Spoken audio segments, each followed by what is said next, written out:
For pudding, I'm making chocolate mousse, but not chocolate mousse as you know it, but an Iberian-inspired chocolate olive oil mousse. I want 4 eggs, separated. So far, so traditional.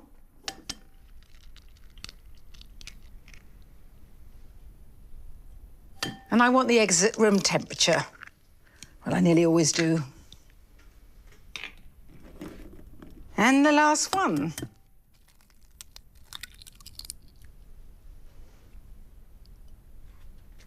Before I whisk the whites, I'm just going to add a pinch of sea salt flakes. And here goes. I want firm peaks here.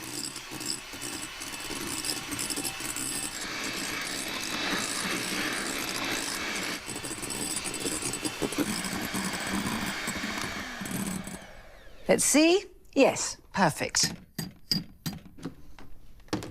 And before I whisk the yolks, I want some sugar, just 50 grams.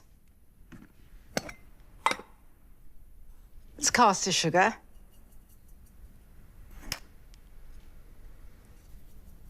I want some salt in here too. I suppose were I to measure, I'd say 1/4 teaspoon of sea salt flakes. And it doesn't make it taste salty, it just brings balance. Somehow you taste the chocolate all the more. I want to whisk the yolks until they're thickened and about doubled in volume.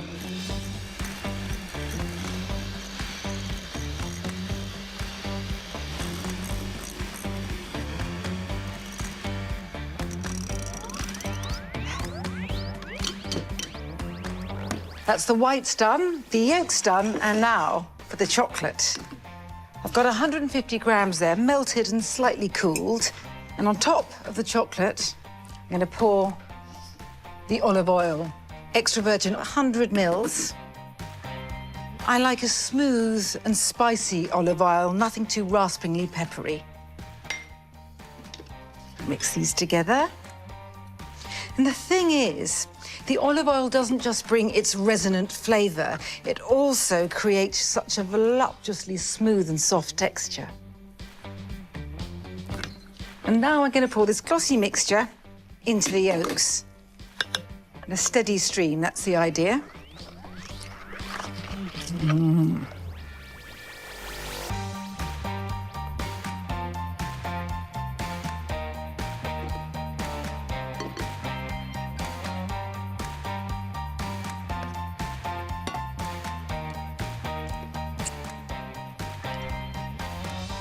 This is really good bitter chocolate, 70%. Don't be tempted to go higher, though, because you'll end up with a powdery texture. Right, I'm going to fold in the egg whites, 1/3 at a time. And you can be really brutal with the first go. Stir it in. The first dollop really is just to make the rest of the egg whites easier to fold in. Right, so if I want this in thirds, it's half what's in the bowl now. And now, gently fold. The texture of this mousse is not super aerated as you would have in a traditional chocolate mousse, but I still don't want to beat out those bubbles.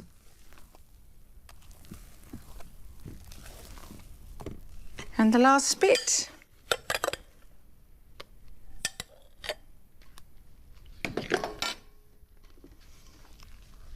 I know this seems very last minute, but unlike a traditional mousse, which needs to sit in the fridge for a good long time to set, the whole point of this chocolate olive oil mousse is that the texture isn't set, it's soft and smooth. So my chocolate mousse is made, but now for the difficult part. I have to fill these glasses. Just ignore me, because I'm going to have to concentrate.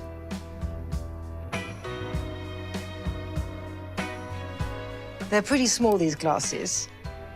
But believe me, and you know you can, you don't need anything bigger. This is fabulously rich.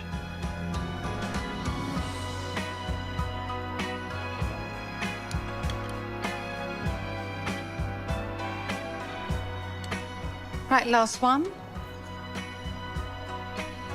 I like a little pause before pudding, which is good, as these need 20 minutes in the fridge before eating. I make my pavlova base the night before. First, I whisk 6 larger egg whites until they form firm peaks. Then I very gradually add 375 grams of caster sugar. The key to getting a really thick, glossy meringue is to keep the whisk fast, but add the sugar really slowly.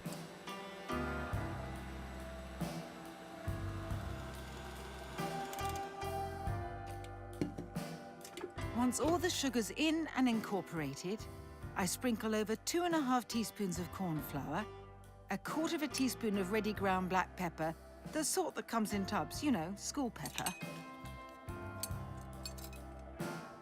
Then I add 2 teaspoons of white wine vinegar. Finally, and fragrantly, 1/2 teaspoon of rose water.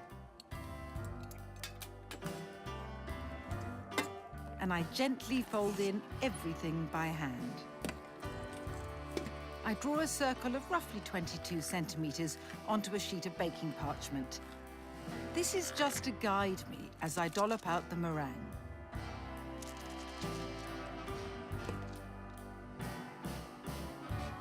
Once I've blobbed the meringue on the centre of my penciled circle, I use a small crank spatula to smooth the sides and top of this voluminous, snowy expanse. When the pavlova base is formed and looks a bit like the crown of a boater, it goes into an oven preheated to 180.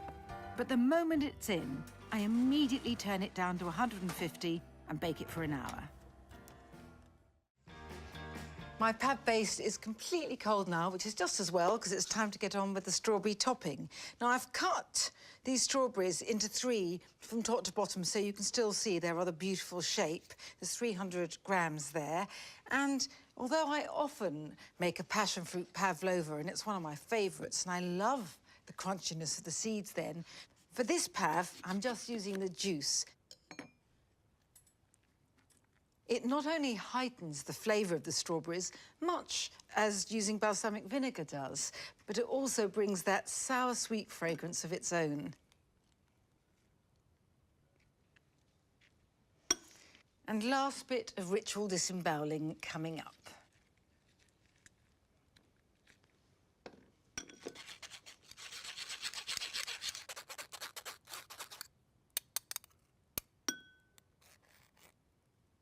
Right, I'm going to pour the passion fruit juice over the strawberries, every last bit. Just 2 teaspoons of caster sugar.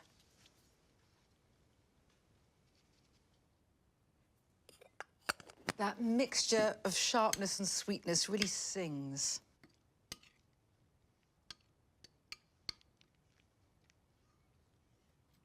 Right, I'm going to leave these to macerate while I whip the cream. I've got 300 mils of double cream in there, and I want it whipped until it's thick and airy, but still soft. I'm going to flip over the pavlova base.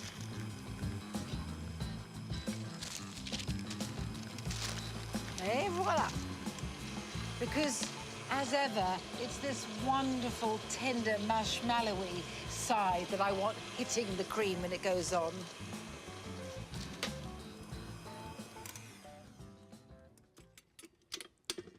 Perfect.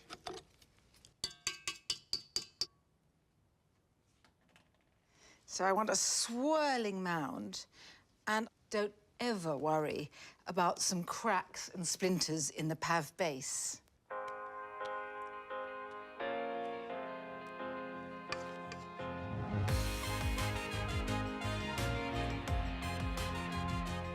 I want a few swirls and eddies to tumble my strawberries onto. And here are the strawberries now. You can see what the passion fruit juice has done. They're slick scarlet and glossy. Spoon these over.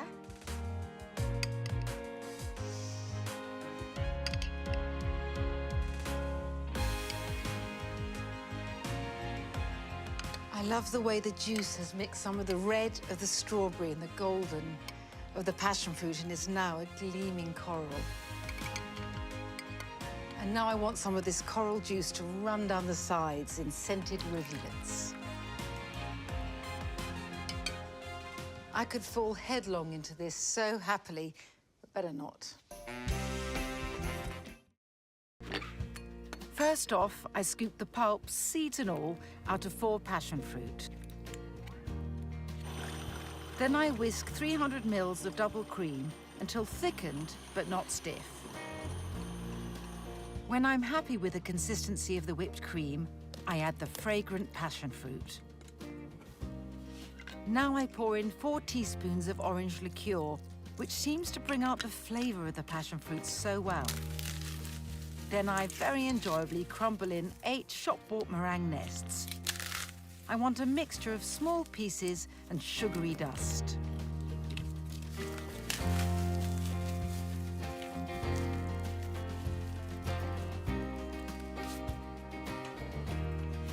Then I gently fold everything together.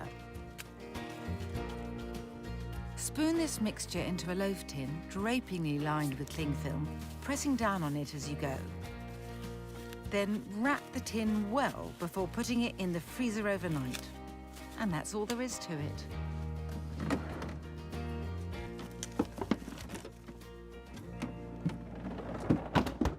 My passion fruit ice cream cake has a partner in crime, and that just happens to be a rather fabulous coconut caramel sauce. And for that, I need 50 grams of soft unsalted butter, and then 50 grams of caster sugar.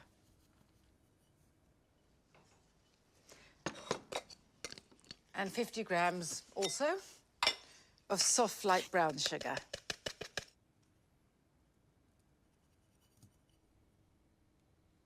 And finally, about the same weight of golden syrup. Come on, baby.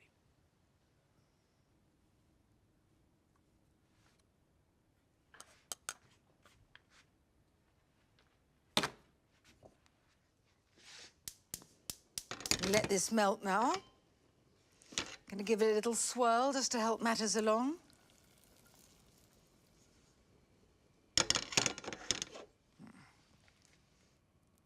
Just going to give it a little stir to make sure there are no lumps. And if I can leave it alone for a moment, I'm going to let it come to a simmer. It is bubbling away here like honeycomb. Get it off the hob just for a moment. And into this cauldron of bubbling caramel, I'm going to add 250 millilitres of coconut cream.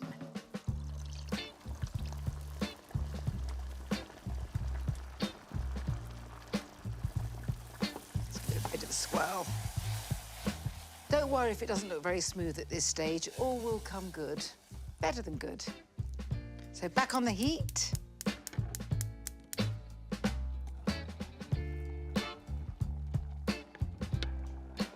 Now it's come to a bubble, and as you can see, it sort of spurts and pops like one of those dancing fountains that children just love running through and getting drenched. Once this is done, I will pour it into a jug, and then it can cool.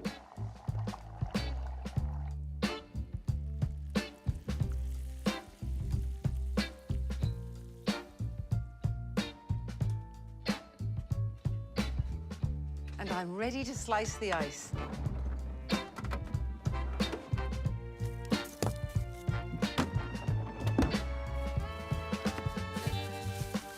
So you can see why I added this overhang. I can just lift the ice cream cake out.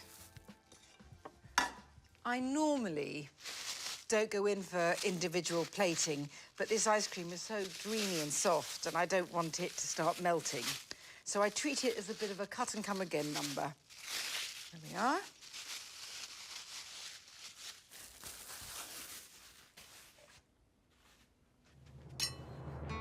So first cut, you know the rest.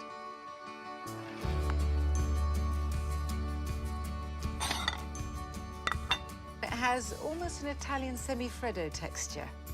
And the rest I can wrap up and stash in the freezer for greedy people. And I'm going to drizzle on the coconut caramel now, just a little bit, because there'll be plenty more on the table for people to help themselves. That's perfect.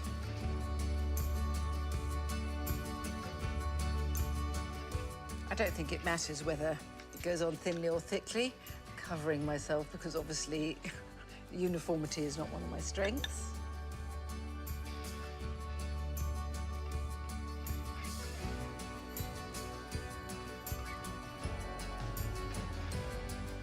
Right, they're done, and I don't need this now, so... I'm not silver service, so I can't take them all on my arm, so 2 for now, and I'll be back for the rest and my wine.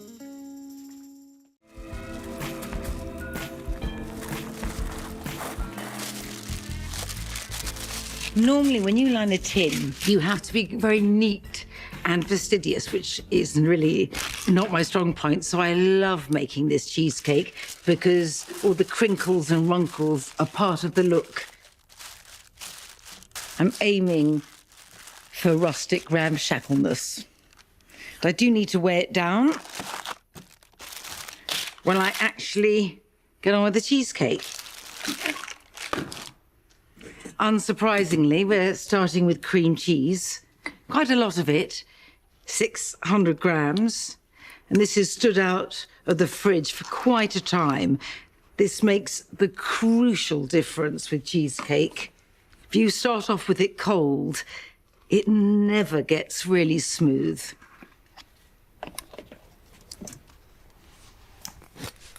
And 175 grams of caster sugar.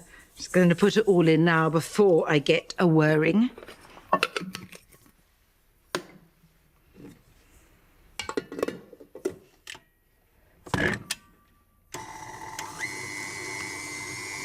I just want to mix these together till they're really creamy.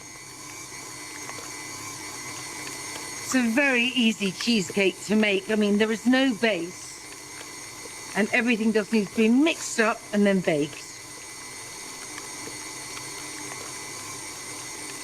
And into the soft cream cheese, 3 eggs, one at a time, so that each egg is incorporated into the mixture before I add the next one.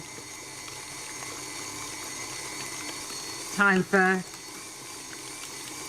numero dos.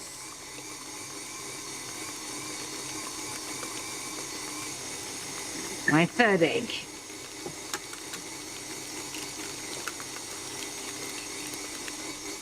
And next, some sour cream, quite a lot, 300 mils.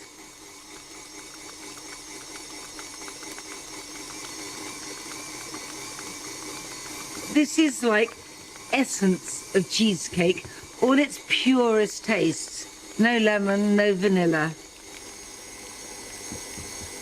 1/4 teaspoon of salt. And corn flour. I'm going to turn this down a bit because otherwise I'll just get covered. I want 25 grams of corn flour.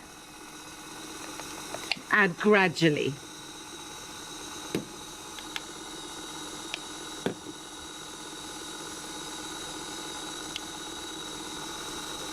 I just want to make sure that the corn flour is completely absorbed, which it is.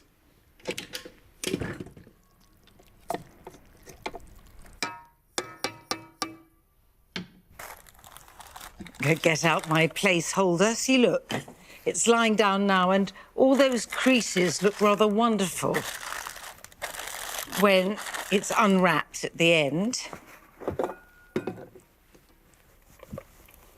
A final fold by hand. And as pale as the mixture is now, when it's ready and it's been in the oven for 50 minutes, at a hotter oven than you would normally cook cheesecake, 200 or 180 fan, it's going to be burnished on top, brown in parts. Well, it is a burnt cheesecake, but It is very jiggly underneath. Just have to trust me when I say it's ready, because it will carry on cooking as it cools, but it's meant to be soft set. That's part of its lusciousness.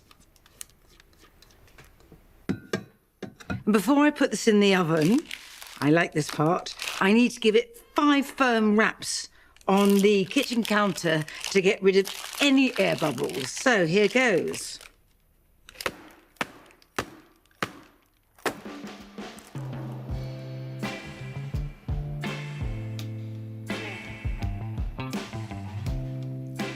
Just out of the oven, still hot. And you can see it's risen rather like a dense souffle. It will fall as it cools, as it's supposed to. And look, underneath that tortoiseshell top, it's still wiggly and wibbly. Perfect. Now for the licorice sauce. I start off with 300 millilitres of water in a pan, and I add 90 grams of caster sugar. Then I add 15 grams of pure licorice pellets. And once they're dissolved, I boil it all up until reduced by half. At which point, I pour the sticky dark syrup into a heat-proof jug. I live for salty licorice, so I stir in salt before leaving the sauce to get properly cold. Gently lift the cool cheesecake out of the tin, then peel back the paper, flatten it, and cut into luscious slices.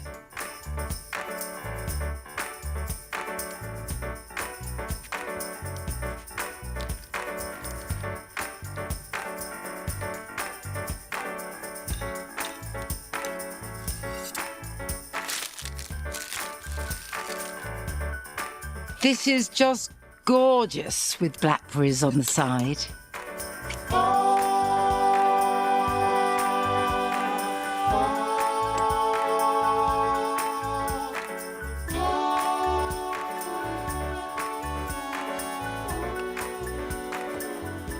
And now, all that remains is for me to enjoy a moment of silent communion with my licorice-laced cheesecake.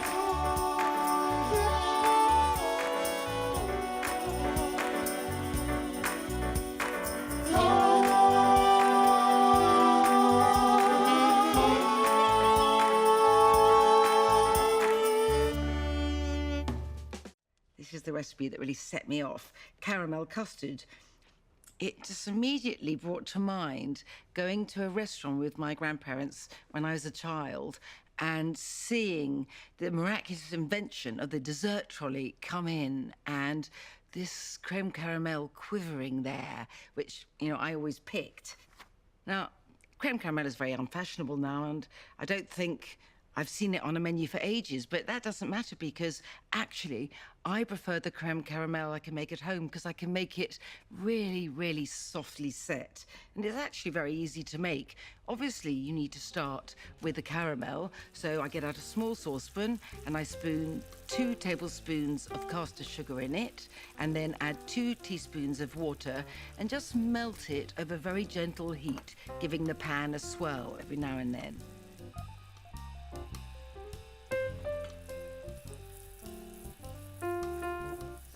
I know for a lot of people it is absurd to be making a creme caramel for one, but I can't say the charge troubles me. I mean, yes, it is a glorious absurdity and one that I'm always happy to embrace. I have to say, anyway, I like to be in the kitchen alone when I make caramel because I like the caramel to be as dark and as bitter as it can be without actually burning. The trouble is, if you have anyone else in the kitchen with you, they get anxious and want you to take the pan off the heat before it really is dark enough. As Tammy Wynette almost sang, stand by your pan, don't go anywhere, watching as it goes from pale gold to amber, and then somewhere that's darker than maple syrup and not quite chestnut. getting warmer.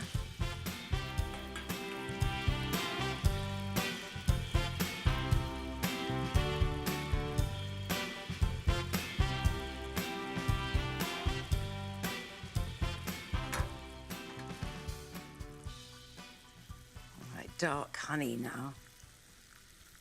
And now it moves fast. So nearly there. I like to push it as far as it will go, so not quite. I rather like this brinkmanship. Any moment now. It's almost burning, but not quite, and in it goes.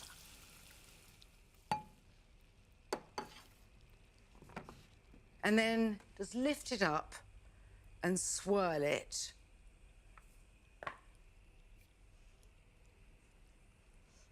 Just a teeny bit up the sides. A ramekin, ceramic or glass of 200 mils is right. This, in fact, is the bottom of a small preserving jar of mine. Excellent. So the caramel is done and I'm moving on to the creme. Although, having said that, I don't use cream here, but full-fat milk, 150 mils. And this just needs to be heated until it's lukewarm.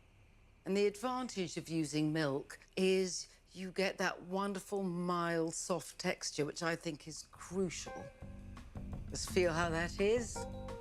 Perfect. I have 2 egg yolks here at room temperature. And before I add the milk, I need 2 teaspoons of caster sugar.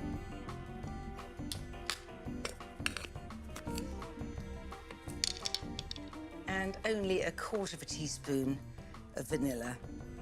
For just as the caramel should be intense and smoky, the custard should be mild. You can use a spoon. I find it easier to use a spatula.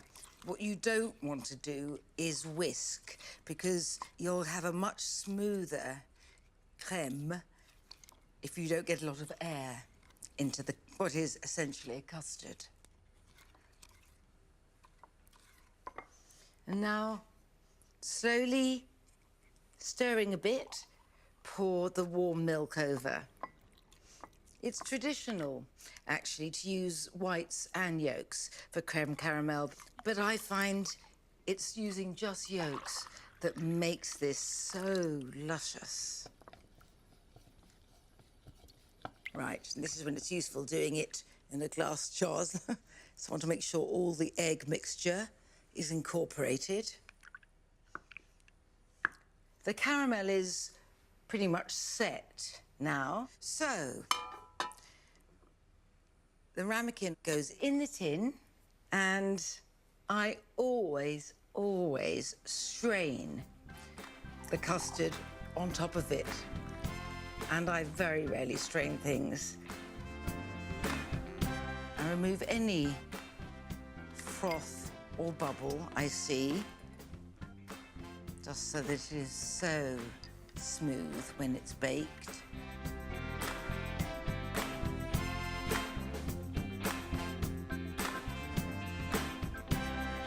So that's done. Not much left to do. Cover with foil.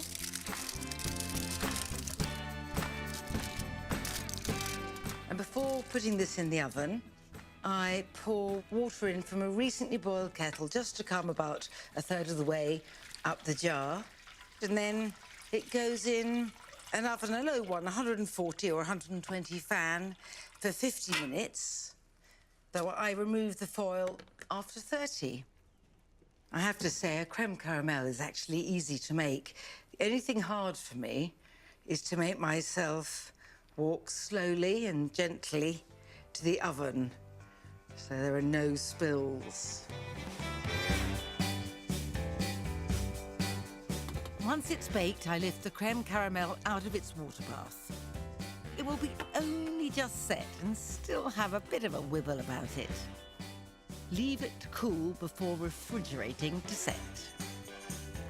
And to aid on moulding, I pour water from a recently boiled kettle into a dish. And with a little palette knife, I gently loosen the edges of the creme caramel. Then I plunge it into the hot water bath for the count of 5.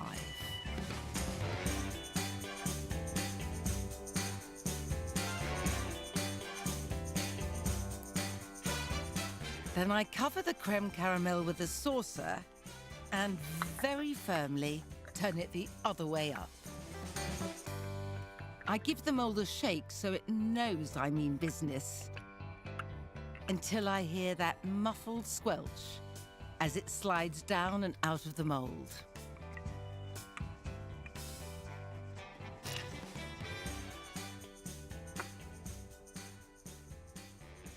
Look at this copper top beauty. I always love that hallowed moment of unmoulding before I dive in.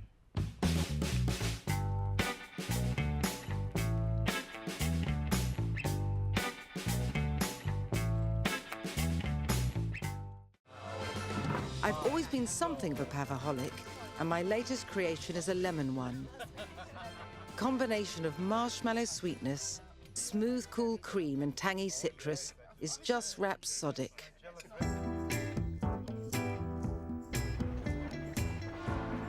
I make the pavlova's billowy base in advance. To do this, I start by whisking egg whites.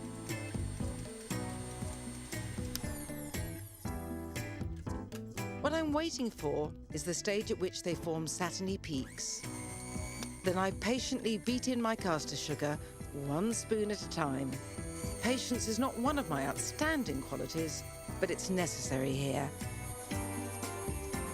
I derive great satisfaction from watching the meringue slowly become glossier.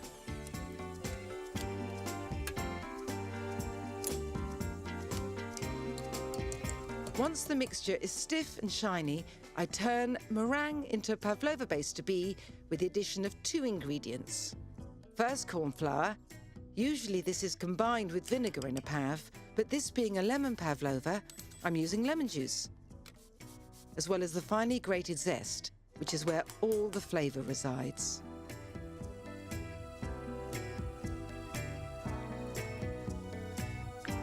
Then it's a case of just folding everything gently together.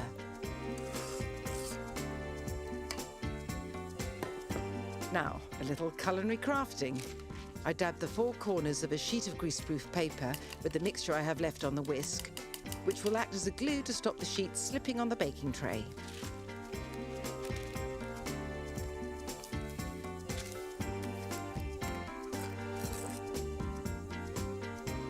I adore how the snowy marshmallow spills onto the sheet in all its alpine glory. I'm aiming for a regular circular shape, or as regular as I can get it, which means a lot of flattening and smoothing, but I find this rather restful.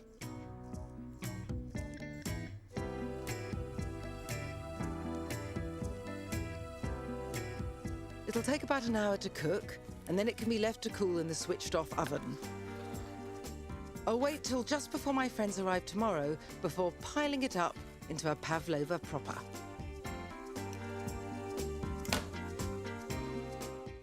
The pavlova base is cooled, and it's been cooled for a while and resting. Cracks will appear, don't worry. This happens, and besides, as ever, I flip it over. I always do this because I love the way the tender part of the pavlova base, like a marshmallow, hits the smoothness of the cream. But actually, I am departing from tradition here because what goes on next is not cream, but lemon curd. I'm happy to use lemon curd from a jar, providing it's good and zingy, and if not, you can always add some lemon zest and lemon juice.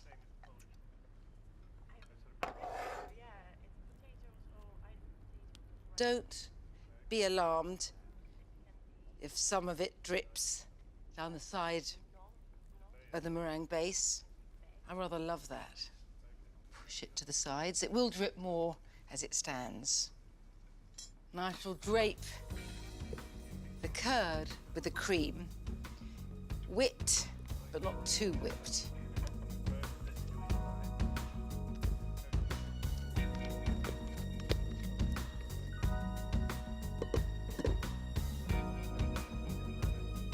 Coax it to the edges.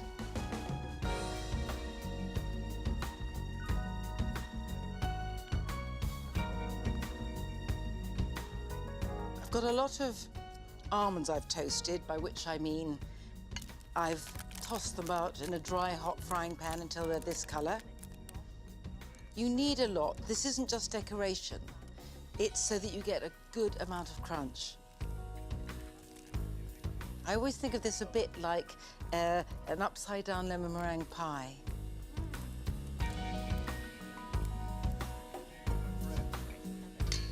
And finally, some lemon zest.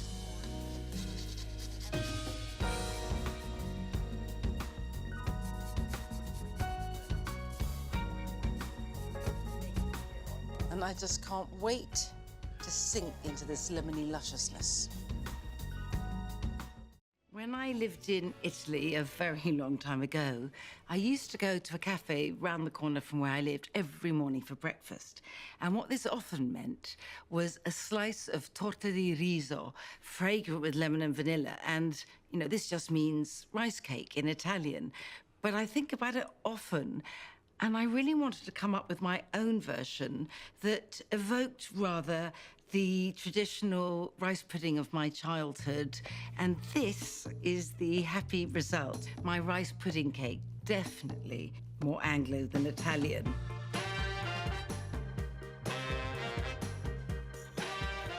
First, I need to cook the rice. So into my pan goes 150 grams of arborio rice, followed by 700 mils of full-fat milk, a quarter teaspoon of salt, and the finely grated zest of a lemon. Then I stir everything together, letting it come almost to the boil, then simmer until the rice is cooked and the milk absorbed. To help it cool quickly, I spoon this into a large bowl and I enrich it by stirring in 75 grams of unsalted butter.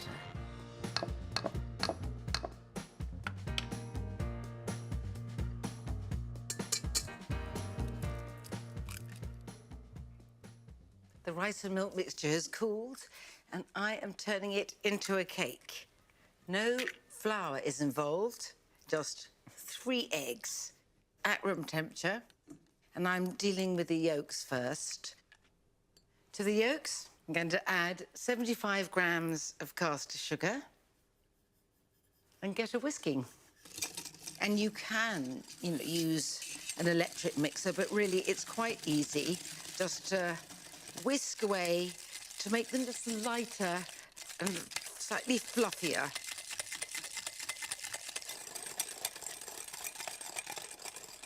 Very good for the triceps, or at least the right one.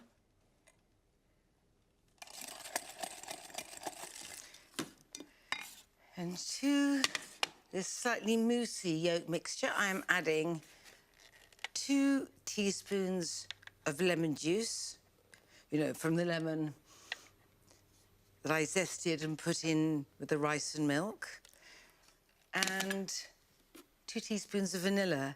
There is something, for me, intrinsically Italian about the mixture of lemon and vanilla together.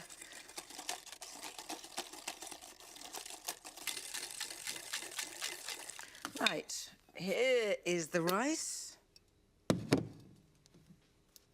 Okay, little by little. Beautiful. Let's fold it all in together.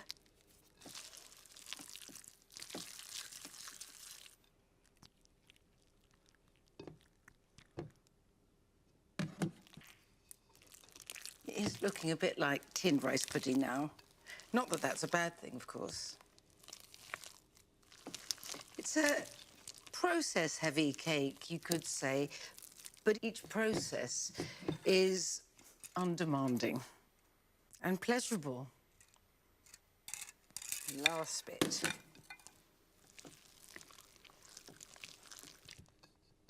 So that's the yolks, and of course I could whisk the whites by hand, but I'm not going to. I want them properly stiff. The air whisked into the yolks and the whites make this fabulously light. Nearly there.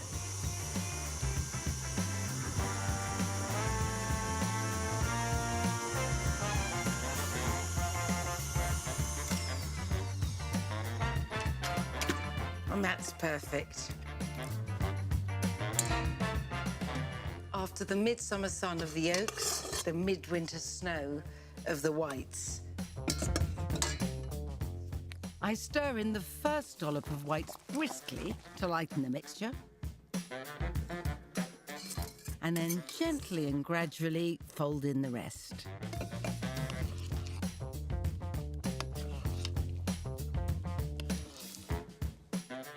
Oh, that was very straightforward. This mixture goes into the tin goes into the oven, and our rice pudding cake is made. Oh, it is so creamy. It has a certain soft solidity, and I know that solidity may not be your aim when making cakes, but this is just perfect.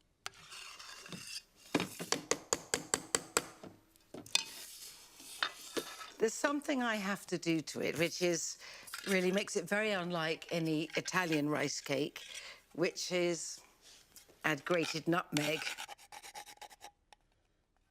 Absolutely the scent of rice pudding.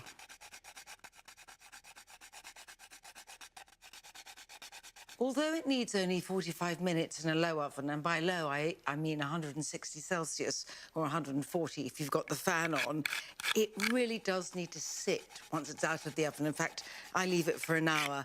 It's still got the warm breath of the oven on it, but it is the perfect temperature. Although having said that, any leftovers are sensational for breakfast, eaten cold the next morning. Right, to the oven.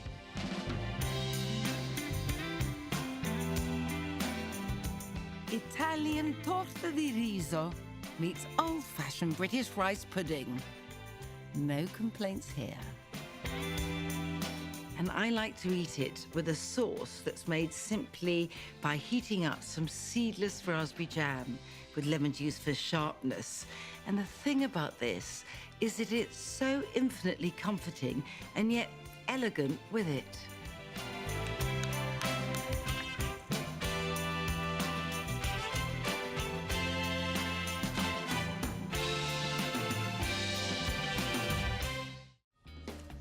In the middle of a busy week, it can be hard to feel inspired about food first thing in the morning. And I speak as someone who obsesses about what she eats for the rest of the day. But if I make my toasty olive oil granola ahead of time, when I've got an hour to spare, I know I can breakfast with brio every day of the week.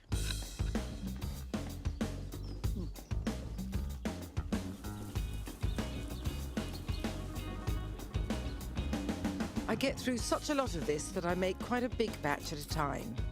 First of all, I need rolled oats, or any porridge oats that aren't instant, which I spice warmly with ground ginger and cinnamon. And I like to add a sprightly sprinkle of sea salt flakes, which seems to bring out the spices. Next, I go nuts, whole almonds with the skin still on, as well as flaked ones for me.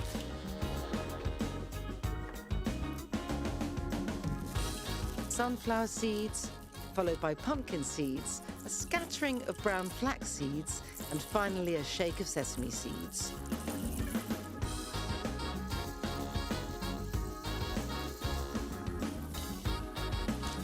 Before this can go into the oven to be turned into granola, I have a little anointing to do, and I do this with the unlikely combination of maple syrup and extra virgin olive oil. This gives it a subtle smoky sweetness, offset by the oil's pepperiness. So I pour over the viscous liquid and work it through the oats, nuts and seeds, just so they're lightly coated, before spreading the mixture onto a lined baking tray.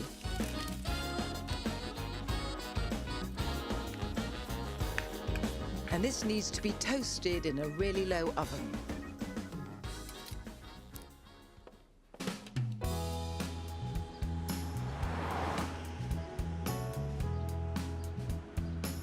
Normally there's dried fruit in granola, but I prefer it like this, eaten with fresh berries and some coconut milk yogurt, though it is also fabulous in snatched